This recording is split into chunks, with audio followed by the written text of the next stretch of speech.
Hey guys, welcome back to another video. First thing we're going to talk about today, unfortunately we lost Dexter the Stingray. He did have an accident in the tank. It was pretty rough. I was going to do a video at the time, but it just didn't feel right.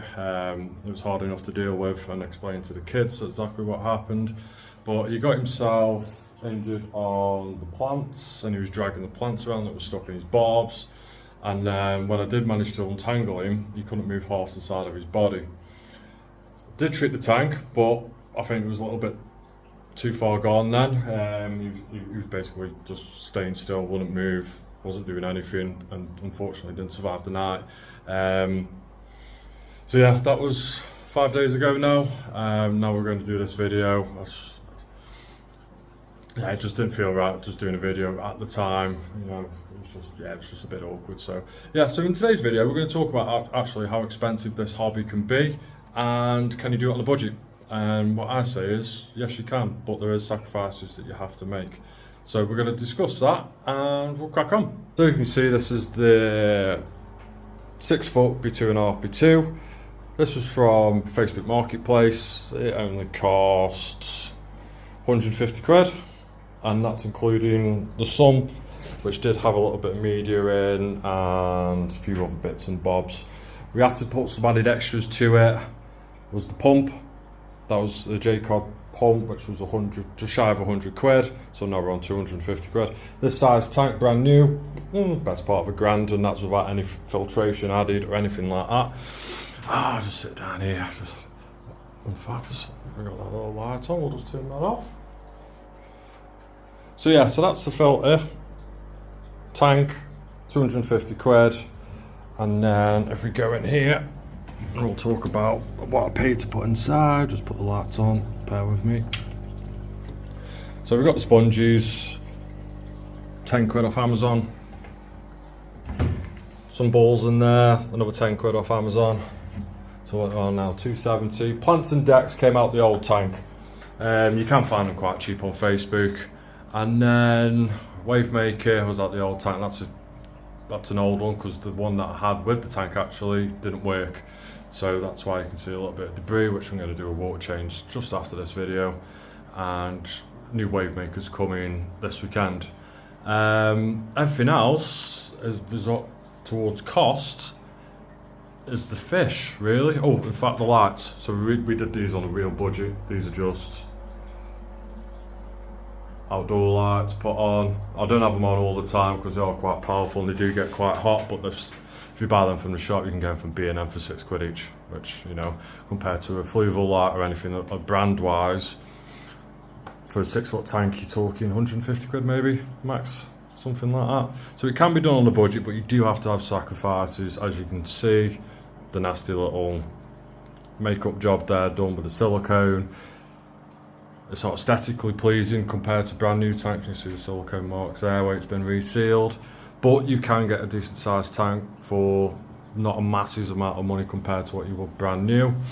Fish, if you get them all from babies, they can be really cheap. So parrots you can get from £15 each. I got him at 2 inches, he cost me 9 quid, the Oscar. What else we got? Severum, I think was 20 quid as a baby. Most of them were like that. Balashark, I think he was 7 quid. And then the other odds and bits that I had to pay a little bit extra for, but obviously there were more adult fish, so it didn't actually do cost a bit extra. But there is a lot that I'm going to be spending on this tank to get it to where it needs to be. But this video is to say you can get into this hobby at a decent size for not stupid amounts of money. The little tank that I did a video on in the kitchen, that was the 100 litre aquarium, and it came with a filter, air pump, lights, and I think that was it. And maybe some gravel I think came with it, and that was 100 quid for that set. And that's only 100 litres. For another possibly 200 quid on top of that, you could have a 800 litre tank with a sump. It's just under 1,000 litres. So yeah, it can be done, but you do have to have sacrifices. There's a few other bits that I picked up along the way. There's other lights there, there's spares, I've got the rocks in there. So yeah, it can be done. Like I say, we've got loads of plans. You see here, it didn't come with a lid either. So I got some corrugated sheeting, which was 20 quid. That is going to get some new perspex put on it next week. Actually, they've got the lids all sized up and ordered. The sump's going to have new lids on for it as well, because we are getting condensation in here now, which is bloody annoying. And yeah, this video is just to show that it can be done. Obviously, the next tank that I'm getting in here will be new and purpose built for what I want. This will end up going into the garage as part of the fish room, and I'm probably going to use this as a bit of a bigger grow out tank, so I can get them up to good decent size before they come into the one that we've got in here. I've measured up in here. I think we're looking at an 8-foot tank with a 6-foot sump, because the 4-foot sump is just not big enough for what I want to do. Ripping that sump out this weekend. We're going to change it all. We're going to put K1 media in it and have that flowing round instead of all the Agrolog and the biomedia. I'm going to put some bags in the other side with that in, just so we can churn up the water a bit more. Even though the water's not bad, it's decent. I'm just not a big fan of it how it is right now. It's a bit messy, a bit clunky, but it's what we got when we bought this tank. So yeah, this is the tank on the budget. As you can see, we've got drain pipe in there, costs next to nothing. There's a bit of ornaments and stuff like that. You can find things that you can put in your tank that is safe to do so. Yeah, air stones, air pumps, a couple of quid each. It can all be done very, very cheaply. You can even get the fake plants from places like the Range and that kind of places, instead of paying over the odds that I believe that aquarium shops sometimes charge for fake plants. Yes, you know they're safe you're paying because you know that they're safe basically. But if you know that the fake plants haven't got metal in them, you're 9 out of 10 safe with them.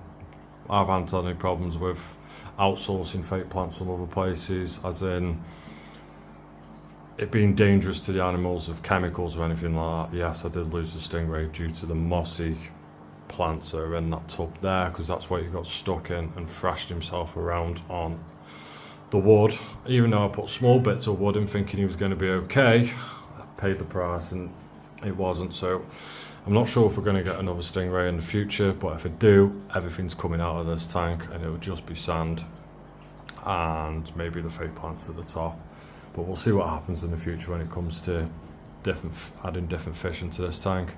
Also, these parrots here, they're going to go into another tank in the garage at some point, because I'm going to give them a go at breeding them, see what we can do with them. They keep pairing off and they keep being aggressive towards everyone else.